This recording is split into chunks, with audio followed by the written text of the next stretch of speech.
يا ملتقى الصحبة يا لالي، يا وردة في الصحبة يا لالي، يا مدورين في القعدة تملي، يا صحبجية ايه يا لالي، عايزين شوية ايه يا لالي، حاجة من اللي هي ايه يا لالي، حبة قهر على عيني على ليلي على ترى لالي.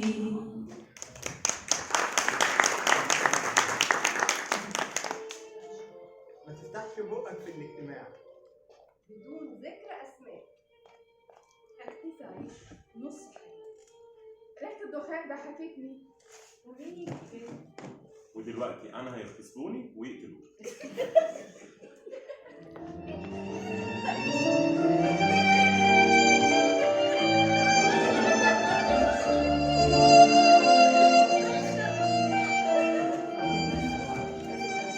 حياتي كانت هادية ومملة. ابتدت في مكان واسع كبير كله دوشة ومكن وعمال خبط وترزيع. المكان كان مظلم كئيب، بس كان في فريق عمل كل يوم يعدي عليا أنا وصحابي. كان في مني كتير، يشوف كل حد فينا عايز حاجة، في حاجة مظبوطة، كل حتة فينا ماشية تمام. أصل إحنا من براند غالي، قالوا لي إن الناس الشيك بس هي اللي بتشترينا.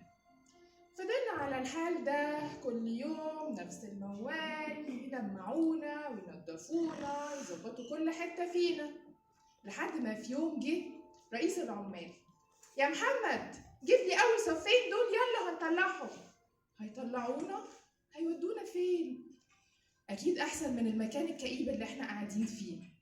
وفعلا خدونا ورصصونا ورا بعض، أشبه حاجة كده أشبه بالزفة، وطلعونا على مكان واسع. شفنا البراح أخيرا والسما الزرقاء، وحسيت بدفى الشمس. مشينا في زي زفة كده، والناس كلها في الشوارع عمالين تبص علينا وتتكلم وتشاور علينا. بصوا ألوانهم الحلوة، بصوا الموديل ده جامد ازاي. انبسطت قوي صراحة بالبراح اللي أنا كنت فيه. بس للأسف بعد شوية رحنا مكان تاني أضيق بكتير من اللي احنا كنا فيه، بس أشيك قوي، إزاز وناس كتير شيك كل يوم يجوا يعدوا علينا يبصوا يتفرجوا، وساعات ياخدوا حد من صحابي ياخدوه لفة. بياخدوه لفة فين؟ بره في الشارع؟ ايه ده؟ أنا ممكن أطلع الشارع؟ هي دي يا ربي الحياة اللي أنا عايزاها. الحمد لله يا رب إن أنا اتخلقت عربية. قعدت أيام مستنية صاحب يجي يشوفني وياخدني، وما ياخدنيش ليه؟ وما يعجبوش ليه؟ ما أنا لوني أحمر، إزازي فيميه، عيوني مسحوبة، وكمان سقفي بيتفتح. قعدت مستنية يوم واتنين لحد ما دخل شاب في العشرينات، طويل وجسمه رياضي. أول ما شفته عجبني، قلت يا رب أنا كمان أعجبه. ابتديت أبربش كده بعيوني وأعمل له بالكشافات بتاعتي يمكن ياخد باله مني.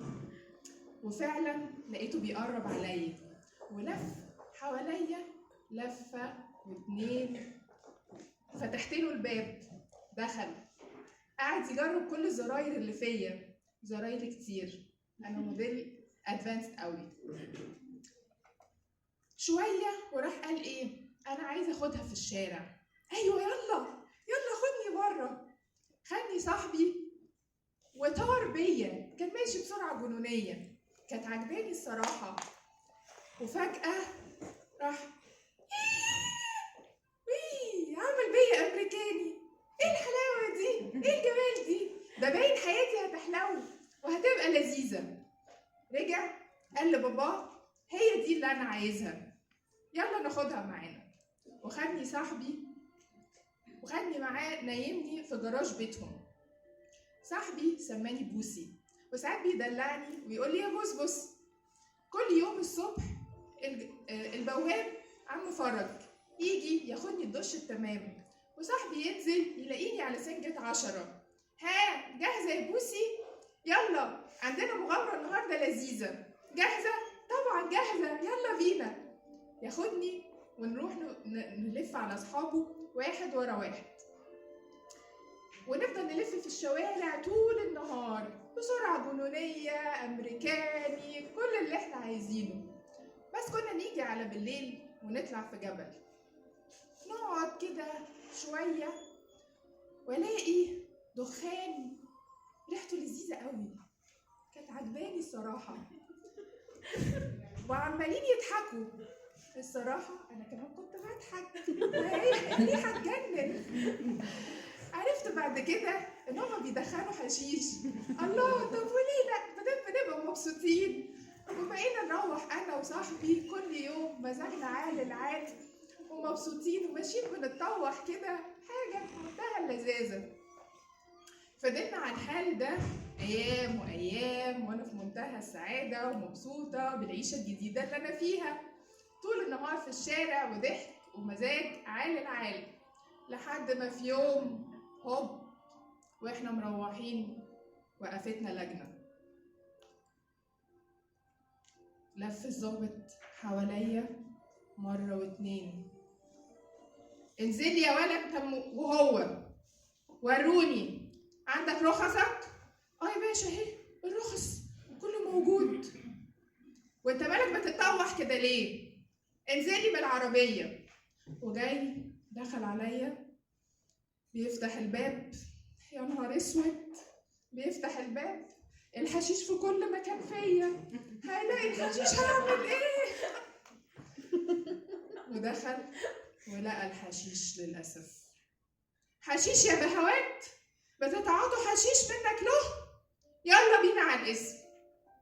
وخدني أنا وصاحبي وصحابه، فضلت مركونة بره قدام القسم أيام، والتراب بقى أكوام عليا، والعساكر عملوني ترابيزة، ادي بتنجان، ادي زيت. ايه يا عم الريحة القرف دي؟ انا بنت ناس مش كده، معقول؟ ايه اللي انتوا بتعملوه فيا ده؟ فضلت في العيشة القرف دي لحد ما بابا صاحبي جه وطلعنا اخيرا من المكان اللي احنا كنا فيه. طول الطريق واحنا مروحين، انت مش متربي، انت منفعتش فيك التربية، دي اخرتها حشيش. طلعنا على البيت زعيق وخناق. في الاخر راح قال له انا اللي دلعتك، العربية دي مش ممكن تقعد معاك اكتر من كده، انا هاخدها وارجعها الاجانس تاني. وفعلا خدني وداني الاجانس، وديني قاعدة مستنية صاحب جديد ياخدني تاني لحياة الشوارع.